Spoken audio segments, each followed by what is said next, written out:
me dejaban pasar, o sea, muchas cosas, o Dios confundía a los policías que estaban ahí, yo me podía ir, o sea, muchos milagros que no hay forma, o sea, no hay forma que esto sea una casualidad, era Dios Era o Dios, nada, era Dios. porque la gente del Medio Oriente no tiene Biblias, y cuando le toca tener una Biblia, no escucha del pastor, no hay seminario, no hay nada, Claro, no hay radio, no hay televisión, claro. no hay película, o sea, Ni no hay se- nada, claro. eres tú con la palabra.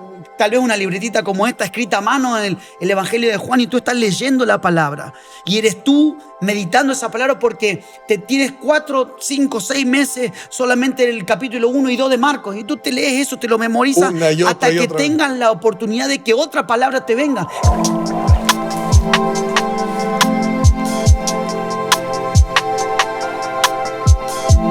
Hola, hola queridos amigos, bienvenidos a Conversaciones. Les saluda el pastor Guillermo Aguayo y para mí un honor poder compartir con todos ustedes y el día de hoy con un invitado súper especial que estoy seguro nos va a desafiar en diferentes conceptos o preconceptos que podamos tener acerca de la vida cristiana y acerca de cómo vivirla, ¿no? Así que bienvenido, Samuel. Gracias, pastor. Un abrazo a toda la audiencia y qué lindo que estar acá. Hemos anhelado con mi esposa por años estar acá, así que finalmente en la casa. Finalmente, Sí, exactamente. Sí, más sí. que felices. Y bueno, cuéntanos, estás hablando de tu esposa, cuéntame un poquito de tu familia, Ok, preséntate ahí a nuestros amigos. soy Samuel Nielsen, casado con Sara.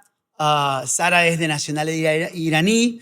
Yo soy argentino, mi esposa es iraní, tengo 3 hijos turcos, un padre celestial, y ahí está la multiforme gracia del Señor manifestada en la familia. Así que con mi esposa que es iraní, ella era musulmana, se convirtió a Cristo y comenzamos a servir al Señor en Irán y después en Turquía y ahora pastoreamos iglesias en Turquía, iglesias de refugiados iraníes y afganos. Así que estamos sirviendo al Señor en el Medio Oriente por la última década aproximadamente. Wow, wow. La verdad que, sinceramente, creo que es la primera persona que conozco que pastorea en esa zona, en esa región del mundo, ¿no? Ah, eh, el Medio Oriente para nosotros, sudamericanos que vivimos en el, en la zona occidental, aunque los europeos no nos consideran mucho No. occidentales, pero bueno, nosotros asumimos que somos occidentales. Obviamente la influencia de esa parte del mundo es la que más ha marcado Exacto. la cultura en nuestra región y conocer a alguien que tiene de manera tan cercana la vida cristiana de aquellos creyentes que están al otro lado, literalmente, no solamente del mundo, sino culturalmente hablando, ¿no? Ya estamos hablando del Medio Oriente, ya estamos hablando de musulmanes, ya estamos hablando de una convivencia y un ejercicio de la fe cristiana en esos sectores. Pero primero, dime, Samuel, ¿cómo llegaste ahí? ¿Cómo comenzó esa historia? Porque ¿de qué ciudad eres en Argentina? Yo nací en Azul, provincia de Buenos Aires. Ujú.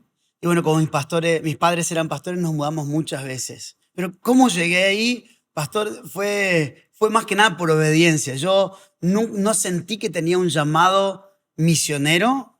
Ujú. Fue en realidad más que nada por obediencia a mis pastores, que ellos comenzaron a... Nuestra iglesia tiene, la iglesia con la que me congrego, mis pastores tienen un ministerio de intercesión y son personas que escuchan mucho a Dios. Entonces, Dios comenzó a hablarme de Irán por muchos lados. O sea, como que, ¿viste cuando Dios va Mm. acorralándote? Porque Pero tú ya estabas activo en el ministerio. yo ya era pastor, ya estaba trabajando en un ministerio, estaba trabajando fuera de mi país, en un ministerio que educaba líderes y músicos, directores de alabanza. Estaba en un ministerio bastante reconocido y mi posición en el ministerio era muy buena. O sea, estaba trabajando muy bien. Era un ministerio que ofrecía mucho crecimiento ministerial. Pero bueno, Y ya más o menos tú pensabas que por ahí iba a sí, ser sí, tu sí, sí. línea de trabajo, tu Correcto, ejercicio ministerial. correcto. Yo me veía, me proyectaba en eso. Y de repente Dios comienza a hablarme de Irán, de la iglesia perseguida. Y sin saber esto, mis pastores me llaman seriamente y dicen, Samuel, tenemos que hablar con vos. mira, no sabemos cómo decírtelo, no sabemos cómo lo vas a tomar, pero el Señor, cada vez que oramos por vos, nos está hablando de Irán. Y yo, Ah. entonces, queremos que oremos juntos. Le digo, no, pastor, ya está. Dios me estuvo hablando a mí también. Entonces Oh, fue un tiempo de renunciar a un montón de cosas de seguridad que yo tenía. Y de este lado de Occidente, ser pastor, predicar en conferencias, viajar, es como que era algo que en mi carne había anhelado por un tiempo y lo mm, había conseguido. El Señor me estaba pidiendo entregar todo eso, la idolatría a mi ego, a mi yo, a mi ministerio, claro, a mi claro. agenda y todo eso. Tal vez mi corazón no estaba preparado. El Señor me pide que deje eso. Y bueno, en obediencia fui, mis padres habían estado orando acerca de mí y habían recibido palabras también de que Dios me estaba llevando al Medio Oriente, pero no me las dijeron hasta el momento que yo les conté que con mis pastores estábamos orando, viendo la voluntad de Dios. Entonces, sí, en realidad fueron mis pastores enviándome, eh, más que yo teniendo un llamado, yendo a Un una agencia. sueño, Nunca, una... nunca tuve un llamado, ni fui a una agencia, ni nada. Fue desde la iglesia local. Los pastores escucharon del Espíritu Santo y me dijeron, sentimos que es tu tiempo de ir Claro. a Irán. No es que Samuel se había portado mal, vamos a disciplinarlo y que se vaya a Irán. No, de ninguna manera, de ninguna manera, de ninguna manera. Pero fue, Me parece extraordinario, pero al mismo tiempo bien osado, tanto de parte de tus pastores como de parte tuya, de darte una tarea de esa naturaleza donde se sabe pues que la vida está en riesgo, ¿no? sí, sí. Sí, sí está en riesgo, pero también, o sea, a mí me pasaba que yo ya tenía un perfil evangelístico. A mí me gustaba ir a las plazas, predicarle a los borrachos, a la gente que estaba en calle, situación de calle, traerlos a mi casa, bautizarlos en la bañera de mi casa, darles ropa, conectarlos con la iglesia local. Eso me gustaba, ¿ya? Ujú. O sea, ya tenía como un perfil un poco de Ajá. riesgo, si se quiere. Pero fue hermoso porque Dios siempre usó a mis pastores en momentos de tomar decisiones claves. Dios los usó, me guiaron y luego entendí al tiempo, a los años leyendo Hechos, el capítulo 13, entendí que la iglesia es la que tiene la responsabilidad de poder enviar. Antioquía, Exacto. la iglesia de Antioquía escucha el Espíritu Santo, estaban ayunando y sirviendo al Señor y escuchan que el Espíritu Santo le dice, sepárenme a Saulo y a Bernabé, ni más ni menos que los fundadores de la iglesia. Claro. Y Dios Eh, manda, la iglesia de Antioquía manda a lo más doloroso, o sea, claro, mandó lo mejor que tenía. claro, tal Entonces, cual. como nace de una iglesia local, como ya habían plantado una iglesia local, todo lo que hacen el resto de sus vidas es plantar iglesias. En Mm, Filipos, en Colosas, en Galacia, a donde iban, plantaron iglesias porque fueron enviados de una iglesia local. claro, de la iglesia local a plantar iglesias locales, reproduciendo Exacto. desde donde tú saliste, ¿no? Exacto. Entonces Claro. yo creo que la iglesia local lo entiendo hoy y doy Mm, gracias por mis pastores, por la sabiduría, pero también, o sea, yo al haber nacido en una familia pastoral siempre entendí el principio de estar bajo autoridad, de no estar solo en el cuerpo, de estar acompañado, de estar cobijado, y eso mm. me ha salvado de muchas y me ha guiado y me ha hecho En avanzar. diferentes decisiones que has tomado, que has tenido que tomar en esta última década en Sí. una aventura de fe, ¿no? Sí, y me ha cubierto con gracia en los Mm, momentos que ha habido pecado, en los momentos que ha habido equivocación, en los momentos en que ha habido dudas. Mis pastores me han ayudado, o sea, me han abrazado. Y que hubiera sido si yo no estaba, si estaba solo, si no estaba acompañado, abrazado, si no tenía esa apertura para hablarle a alguien de mis pecados, de mi debilidad. La mm. verdad es que ha sido una bendición para mí. eh, Estar dentro de la iglesia local, amar la iglesia local. Y justamente a mí me pasó que cuando fui enviado al Medio Oriente, sí, al principio el trabajo era traficar Biblias a países no alcanzados, pero con Ujú. el tiempo me di cuenta que el llamado era pastoral. Dios me había enviado en un momento específico para enviar Biblias, para llevar Biblias de contrabando, pero la necesidad de la iglesia, los musulmanes no querían una Biblia, quería alguien que les modele Que la les Biblia, enseñe. alguien que les muestre la Biblia. Y ahí es que bueno, comenzamos a pagarle a traficantes de drogas para que lleven Biblias al Medio Oriente en nuestra cuenta. Ellos ya tenían todo la La ruta ruta del y nosotros tráfico. comenzamos a pastorear a la gente. Ya, Y muchos musulmanes necesitan ver a Cristo a través nuestro. Necesitan alguien que modele la Biblia con su economía, con su familia, con su conducta, en el diario vivir. Necesitan eso. exacto. Por los testimonios que he escuchado de parte de ustedes, los am, hay muy poco de personas que están dispuestas a arriesgarse, de creyentes, a permanecer en un lugar, justamente a modelar eso de Mm, Cristo, ¿no? Y me imagino que a través no solamente de tus inicios, traficando Biblias y luego pastoreando de manera secreta, primero allá en Irán, a la iglesia secreta, ustedes habrán visto al Dios de poder y de milagros hacer obras maravillosas, ¿no? sí, sí, pastor, es verdad, es verdad. O sea, yo he visto milagros, pero cuando más oscura la tiniebla, más resalta la luz. Y me ha tocado ver un montón de milagros. Por ejemplo, encontrarme algo que terminó siendo diario y que yo le pedía, Señor, yo no quiero que acostumbrarme a esto era escuchar testimonio de cómo musulmanes habían tenido un encuentro con Jesús personal. Jesús le hablaba, o sea, mi propia suegra y un montón de gente Mm, adorando a Alá se han encontrado con Jesús, que le dice, yo soy el camino, que la verdad y la Jesús vida. se Sí, manifiesta muchas en una veces, visión. muchas veces. O sueños con Jesús. Claro. Eso en un momento es como que la gente me lo contaba y, sí, que bueno, ya lo vi tantas veces que no, y el Espíritu me decía, hey, Oye, estás, esto no nos ocurre de este claro, lado del de este mundo. lado. Eso, o por ejemplo, en las épocas en que yo traficaba Biblias, veía milagros, veía a los policías literalmente confundidos cuando miraban la Biblia.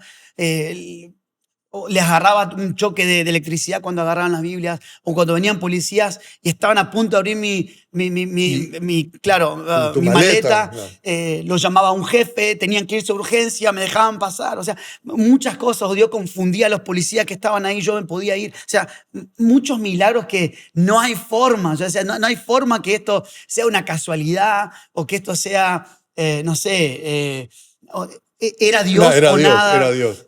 orando por enfermos. He visto, no es que Dios esté allá y acá no, acá sí he visto, Claro, pero allá orando por musulmanes súper radicales y viendo cómo Dios los sanaba, cómo Dios los sana, porque esto pasa todos los días, o sea, pasa todo el tiempo. Me doy cuenta que, wow, cuánto más nosotros necesitamos creer a las palabras de ustedes oren y yo lo voy a hacer. Y sí, he visto tantos milagros que, wow, me siento privilegiado. Estoy como, claro, me claro. siento privilegiado. Cuando uno lee el Antiguo Testamento, pues a ese, a ese Jehová Rafa, Jireh, esos milagros de murallas que caen, eh, mares que se abren, ríos que se detienen, enemigos que se confunden. Y a veces uno los lee y dice, wow, qué espectacular, qué tremendo, ¿no? Estas proezas extraordinarias que ha hecho Dios por su pueblo. Y luego cuando uno, por lo menos lo que me pasa a mí, cuando ya yo aterrizo, entre comillas, a mi vida cotidiana, Ujú. estoy esperando el milagro, los milagros de Dios, digamos, en una provisión económica tal vez, o en alguna sanidad milagrosa, pero como que en la capacidad que tenemos, en la bondad de Dios en esta parte del mundo, de poder agenciarnos para nuestras diferentes necesidades. A veces perdemos la mirada de ese Dios poderoso que quiere hacer Mm, proezas y milagros, mm. ¿no? Sí, pastor. Yo creo que vemos a Moisés, vemos a David, vemos a Abraham en extremos. Mm, Yo creo que son en los extremos a donde más podemos ver la manifiesta mano de Dios. Mientras estemos en la orilla, en nuestra zona de confort, manejando nuestra economía, nuestra fuerza, manejando nuestro ministerio, manejando todo, muy probablemente veamos a un Jesús calmando el agua.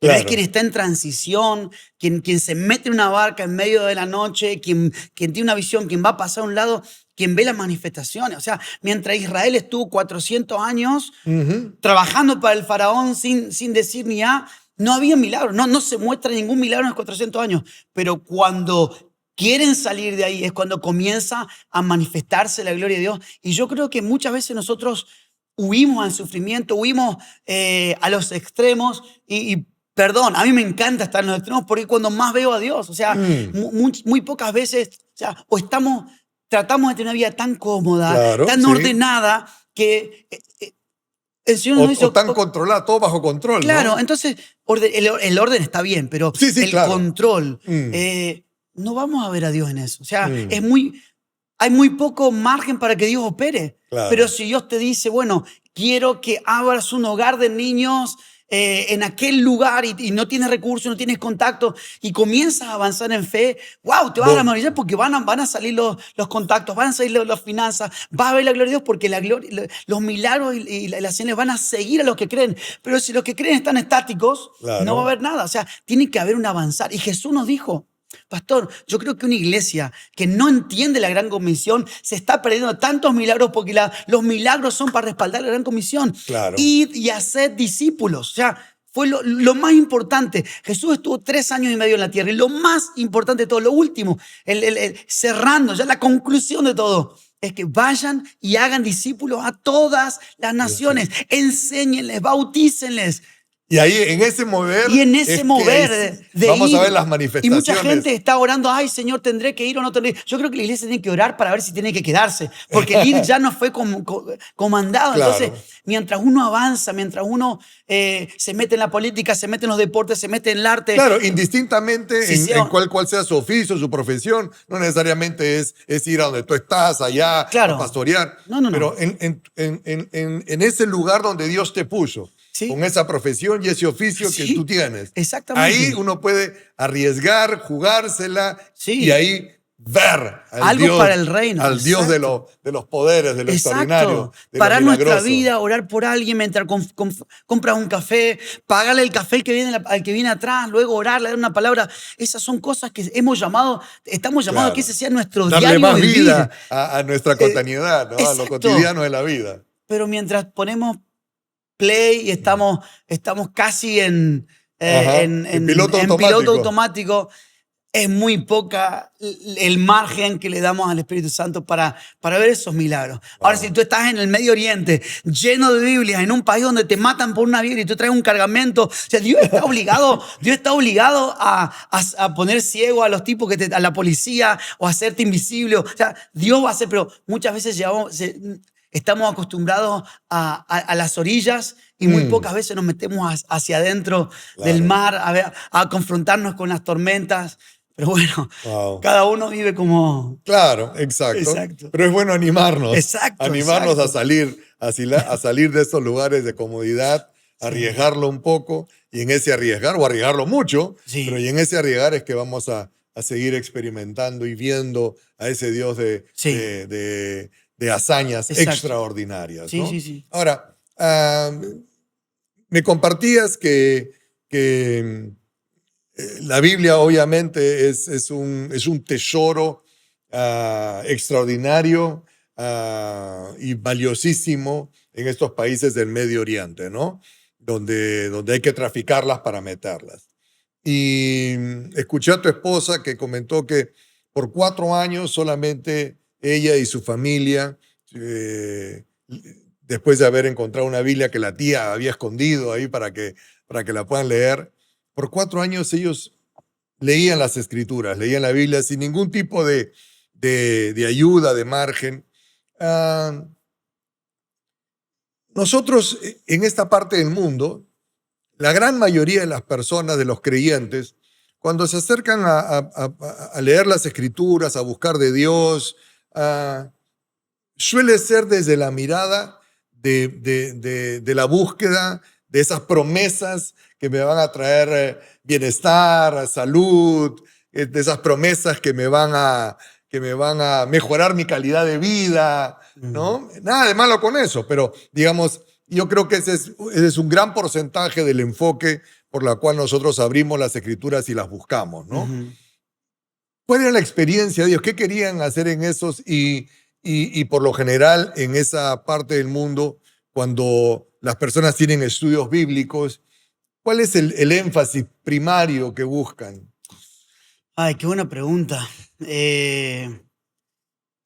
Yo me di cuenta que en el Medio Oriente o en países donde el cristianismo está prohibido, no solamente en el Medio Oriente, hay en Asia, en el Claro, África, am, en países donde ser cristiano puede costarte la vida.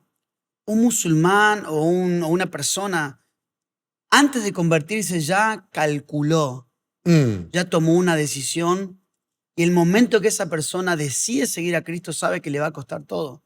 A mí me ha Claro. tocado muchas veces jóvenes que están terminando una carrera de arquitectura, una carrera o gente que ha terminado, que tienen recién su título y se convierten a Cristo. Y les toca, cuando quieren predicar a su propia familia, los golpea hasta casi matarlos, o los entregan a la cárcel. Los que pueden escapar de la paliza que les pega sus amigos, su familia, la sociedad, logran venirse a Turquía, donde los seguimos. Y es gente que ha perdido todo, pastor. O sea, han perdido carrera. Estudiar 6, 7, 8 años para un doctorado, y perderlo todo. Hay gente que ha perdido su casa, sus ahorros, su carro, Sus su novia, negocios. su familia, su papá, su mamá. Entonces, a mí, es una historia que se repite mucho en cristianos que se han convertido específicamente del Islam radical al cristianismo. Ellos entienden que lo que han ganado es tanto más importante y valioso que aquello que tenían. Porque, por ejemplo, sucede que en el Islam no hay absolutamente ninguna seguridad de salvación eterna. Nunca el Islam promete salvación eterna, salvo que tú hagas la yihad, que sería inmolarte. Es la única condición que tienes tú para alcanzar el paraíso. Entonces, cuando ellos se encuentran con la vida eterna, con la promesa de vida eterna, con la salvación, o sea, por eso lo decía Pablo, o sea, todo lo que he perdido es estiércol, o sea, no tiene comparación con lo que yo he ganado. Eso que era de tal tribu, tenía todos estos títulos hebreos de hebreo, cartas de Sanedrín, o sea, todo eso lo he dejado por basura. Cuando entendemos realmente, ¿sabes lo que yo creo, pastor? Que nuestro problema en nuestra sociedad es la sobreinformación, la sobrepredicación. Tenemos tanto de tanto, entonces muy pocas veces tenemos contacto personal con la palabra. La pregunta para nuestros audientes es, ¿cómo tú lees la palabra? ¿Lees un devocional de tal aplicación o de tal? O sea, ¿cómo te conectas con la palabra? Claro. Porque la gente del Medio Oriente no tiene Biblias. Y cuando le toca tener una Biblia, no escucha del pastor, no hay seminario, no hay nada. No hay radio, no hay televisión, no hay película, o sea, no hay nada. Eres tú con la palabra, tal vez una libretita como esta escrita a mano en el Evangelio de Juan, y tú estás leyendo la palabra. Y eres tú meditando esa palabra porque te tienes 4, 5, 6 meses solamente en el capítulo 1 y 2 de Marcos. Y tú te lees eso, te lo memorizas hasta que tengas la oportunidad de que otra palabra te venga. Entonces están obligados, de cierta manera, y no tiene otra opción. Entonces, ellos van a leer estos 2 capítulos por 5, 6, 7 meses hasta que otro hermano termine de memorizarse Corintios y se los pase. Ellos van en profundidad. Y lo bueno es que no están perturbados por nadie. O sea, no hay preconceptos. No hay el seminario de tal, el pastor de tal, la otra. O sea, no van a YouTube a escuchar una prédica. No van a... O sea, y no que sea malo, ¿no? No, para nada, para nada. Si no, no estaríamos nosotros en este lugar. Tal cual. No es malo. Lo que digo es que, ¿qué es primero? ¿Es mi lectura personal y mi relación personal, o como lo que otro ya comió? O sea, ¿como comida preparada o como de la fuente directamente? Claro. Y esa es toda la diferencia. Entonces, yo veo que la seriedad con la que... Otra cosa, la mayoría de musulmanes en el mundo no habla árabe.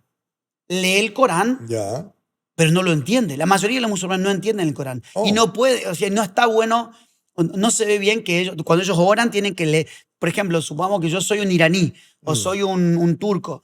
Ellos oran en árabe, en una lengua que ni siquiera conocen. Claro, que no Entonces, la hablan, que no la imagínate practican. cuando ellos tienen un libro que les es permitido leer en su lengua y entienden. Entonces, les apasiona y se lo devoran y quieren leer eso. Entonces, a comparación de nosotros, yo creo que la sobreinformación que hay nuestra, o sea, desde las publicidades, desde la iglesia, o sea, vivimos en una sociedad que en la comunicación es tan fuerte, los sonidos son los colores son tan fuertes, o sea, nos quieren meter o sea, todo el mundo quiere meternos información por todos lados. Entonces, una sociedad ya donde hay 2 canales de televisión, hay 1 o 2 colores nada más, tiene una Biblia, tiene mucha más relevancia. Entonces, el cristiano crece con mucha más pasión por ese libro que está prohibido y lo Claro. cuidan con su alma. Ya han orado. Hay gente que ha orado 13, 14, 15. Me ha tocado conocer cristianos en la China, conocer cristianos en otros países que han orado 13, 14, 15 años por una Biblia y cuando Wow. les llegue es tanto el tesoro que realmente se lo devoran y lo leen una y otra y otra y otra vez.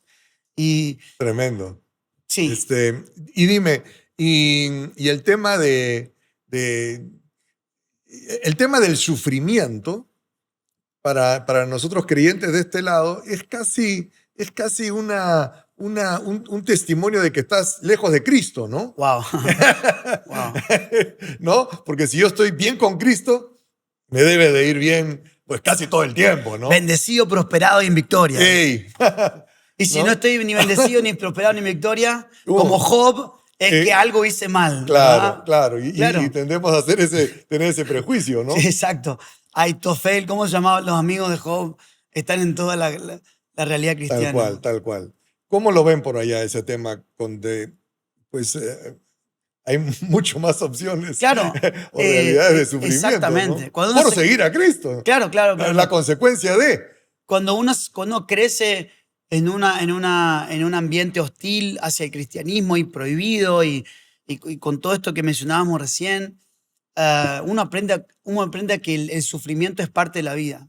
Mm, De hecho, el setup el setup de una mente islámica o musulmana es: yo tengo que sufrir porque por mis obras de sufrimiento yo voy a alcanzar el paraíso, oh, si es que lo hago bien. Entonces, obviamente mucha gente se convierte y entiende, o sea, nosotros nos salvamos por gracia, por la obra redentora de Cristo en la cruz, Claro. solamente por eso y por la fe en esa obra, ¿correcto? exacto. Entonces, pero ellos ya vienen con una mentalidad de que si sufro, obtengo algo. Entonces, es solamente mostrarles la gracia, que se encuentre con la gracia, pero la disposición de sufrir ya estaba desde antes. Claro, ya la Y tenían ya la tenían. culturalmente. Entonces, antes se iban a inmolar o se estaban preparando para la yihad, para la guerra santa. Ahora se preparan para darlo todo por Cristo. Es diferente. Y es por gracia. Solo por que ahora ende, el precio ya fue ya pagado está hace pagado. 2000 años en la cruz. O sea, tú ya tienes la vida eterna. Entonces, Claro. lo que vas a sufrir, lo vas a sufrir por amor y vas a sufrir entendiendo que estos sufrimientos van a generar en tu vida una cada vez más eterna, esta leve tribulación momentánea produce en nosotros un cada vez más eterno peso de gloria. No mirando las cosas que se ven, sino las que no se ven. Son versículos que ellos han arraigado, Abrazan. han abrazado. Ujú. Y aparte yo observando, porque imagínate que tú dices que eres cristiano en un país del Medio Oriente, toda tu familia te va a rechazar, lógicamente. Claro. Alguno de tu familia puede llegar a matarte. Mm, Yo conozco Wow. gente que, bueno, hay testimonios muy fuertes que no sé si poder compartirlo en este momento, porque no sé si hay niños que no van a estar escuchando o algo, pero hay testimonios de padres entregando a su hija para ser Ujú. abusadas y Claro. y Porque se asesinadas. entregó a Cristo. Hay testimonios muy fuertes. Entonces, cuando el Corán y el Islam es muy severo con los infieles, que no Mm. quieren convertirse y salir. Entonces, mucho peor es un musulmán que se ha convertido. O sea, esa persona ha traicionado a su familia, a su cultura, a su país. Se ve muy mal. Y para que el temor de que alguien más se convierta lleva a que existan leyes para poder matar a esa persona. Claro. Ahora, un cristiano que ha nacido de nuevo, entendiendo que Dios le dio todo y que el sufrimiento es parte de la vida y que a veces Dios va a permitir el sufrimiento para que yo crezca en el sufrimiento, es parte de la mentalidad de un cristiano hoy en el Medio Oriente. Y Claro. yo me gustaría ponerle un versículo que lo he aprendido allá desde otra óptica, pero dice en Mateo 5. Bienaventurados los que padecen persecución por causa de la justicia, porque de ellos es el reino de los cielos. Bienaventurados sois cuando por mi causa os vituperan y os persigan y digan toda clase de mal en contra de vosotros mintiendo. Gozaos y alegraos en medio del sufrimiento, ¿verdad? Gozaos y alegraos porque vuestro galardón es grande en los cielos, porque así persiguieron a los profetas que fueron antes de vosotros. Y lo que pasa cuando uno está persiguiendo, imagínate, alguien te está corriendo porque te quiere matar. El sistema humano, nuestro cuerpo Ujú. está diseñado para enfocarse en medio de la persecución. Cuando yo estoy persiguiendo, mis ojos, las retinas se dilatan, mi corazón irriga mucha más sangre. Estoy preparado para enfocarme en el lugar hacia donde quiero. Estoy tratando de buscar la salida, de buscar. Claro. Por eso decía la Escritura, puesto los ojos en Jesús, el autor y el consumador. O sea, alguien que está siendo perseguido no está, Señor, dame mi ministerio, Señor, dame mi compañera, Señor, dame. ¿Cuándo me van a dejar predicar? ¿Cuándo me van a dejar tocar en la alabanza? ¿Cuándo Claro. me van a...? O sea, uno cuando está siendo perseguido está enfocado en Cristo, en Él. Y a mí lo que me encanta de la teología de la iglesia perseguida es Cristo. Es una teología cristocéntrica. Y la forma de predicar es cristocéntrica. Porque, por ejemplo, una de las formas en las que nosotros predicamos allá el Evangelio es una forma que predicamos el arrepentimiento de pecados. O sea, la única forma que Jesús nos enseñó a Claro. predicar es arrepiéntanse. Ahora, muchas veces malinterpretamos el predicar a tiempo y fuera de tiempo. Eso se le dijo Pablo a Timoteo, el pastor de Éfeso, le dijo a los que son cristianos, a los de la iglesia, háblales, exhórtalos a tiempo y fuera de tiempo, Claro. no a los inconversos. No. Entonces Juan el Bautista, por ejemplo, no iba a la casa de la gente a tocarle la puerta y decirle, generación de víboras, arrepiéntanse.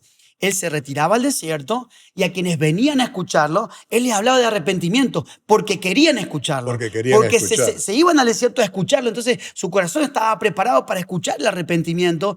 Entonces yo creo que nosotros acá hemos diluido el evangelio con venga que Dios le va a dar a sanar esto, venga que Dios le va a respaldar. Y sí es verdad, pero una persona que no se ha conectado con el arrepentimiento de sus pecados Claro. y que no ven la esencia humana, que no se ha conectado con lo peor de sí, que no ha visto sus pecados y que no ha tenido un encuentro verdadero con la gracia, es muy difícil que sea un discípulo de Cristo, porque va a estar siempre asociando a Cristo con una bendición. Entonces, en la iglesia del Medio Oriente, ellos ya lo perdieron todo. Lo tienen todo por perdido y nosotros predicamos solamente, primero entablamos una relación, pero cuando predicamos el arrepentimiento de pecados. Mira, tú estás en esta condición.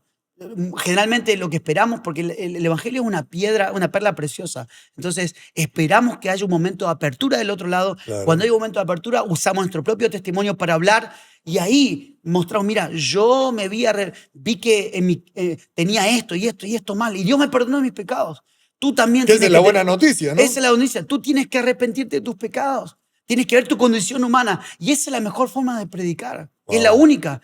Cristocéntrica. Entonces, lo guiamos a Cristo, guiamos a los pies de Cristo, guiamos a que mira lo que Él hizo por ti, Él te perdonó. Entonces, como consecuencia, vamos a vivir para Él, enfocados en Él. Y si nos bendice, gloria a Dios, pero nuestra bendición ya fue dada en la cruz. La mayor bendición ya la tenemos. Y eso es la diferencia. Nosotros muchas veces en el occidente perseguimos una bendición o nos enojamos cuando no hay bendición. O sea, todo está condicionado por una futura bendición. Claro. En el Medio Oriente, un cristiano que ha nacido nuevo entiende que la bendición ya fue dada. Wow. Y vive en consecuencia de esa bendición. Tremendo, tremendo.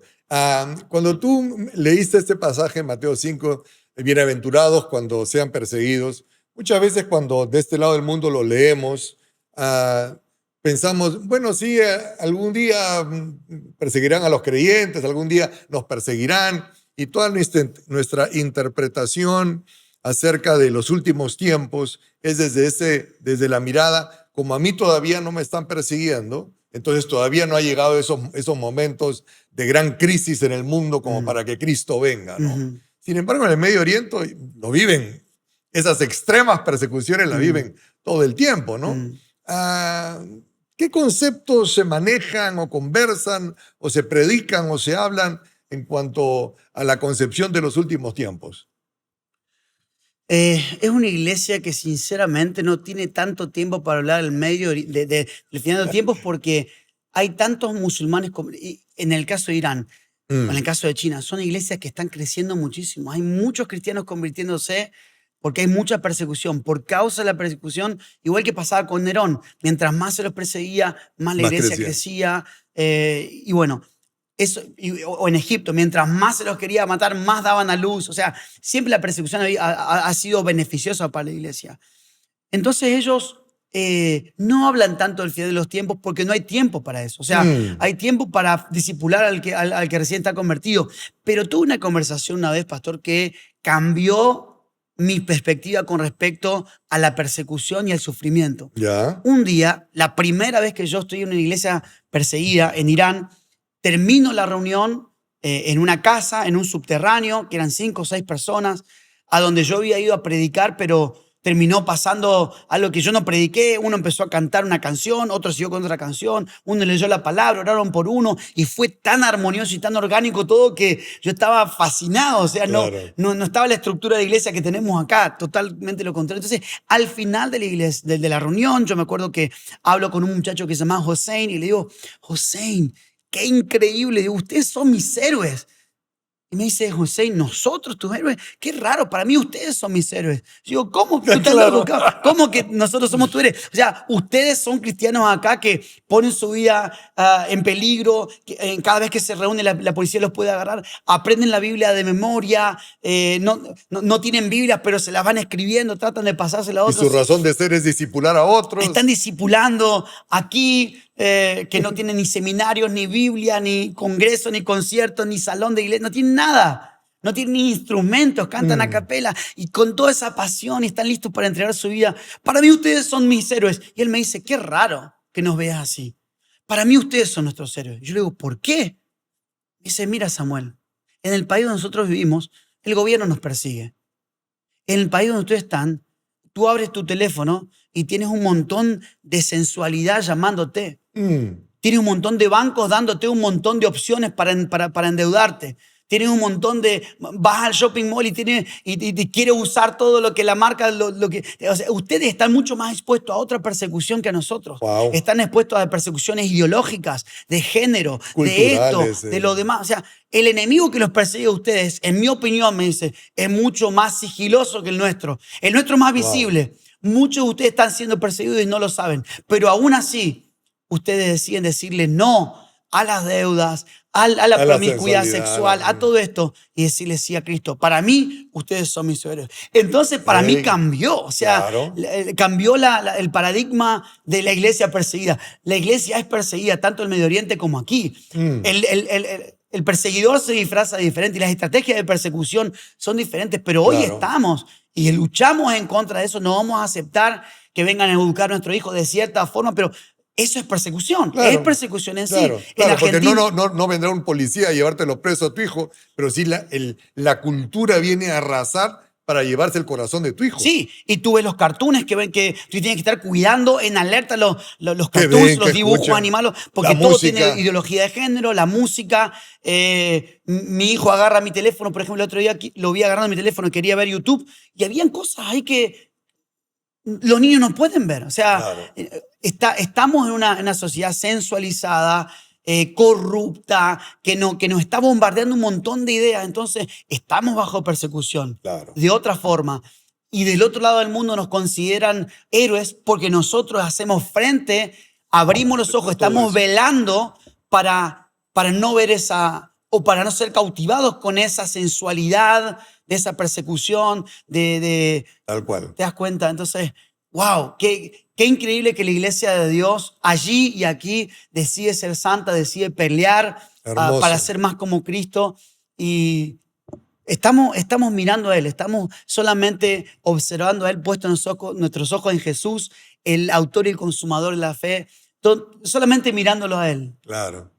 Bueno, Samuel, esto está espectacular. Muchísimas gracias por tu tiempo y pues unas últimas palabras que quisieras compartirle a nuestra audiencia. Si pudiera decirle algo a la audiencia sería, no hay mejor lugar que tu iglesia local para amar, para servir, para dar tus dones, para tratar carácter. A veces en la iglesia local te va a tocar ser ignorados, esperar, quedarte quieto.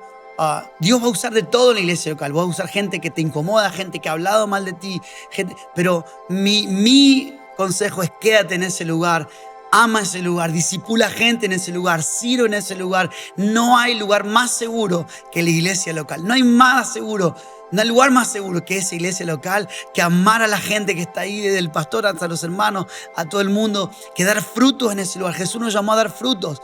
Sé fiel en ese lugar, da frutos, ama a los hermanos y disfruta de la iglesia. Ese sería mi humilde consejo. Sea que Dios te mande una iglesia local en la China, una iglesia local en el Perú, a donde sea. La iglesia local es el lugar más seguro del mundo. Fenomenal. Muchísimas gracias. Gracias, Samuel. pastor. Queridos amigos, esto ha sido Conversaciones y con nosotros pues será hasta la próxima. Que Dios les bendiga.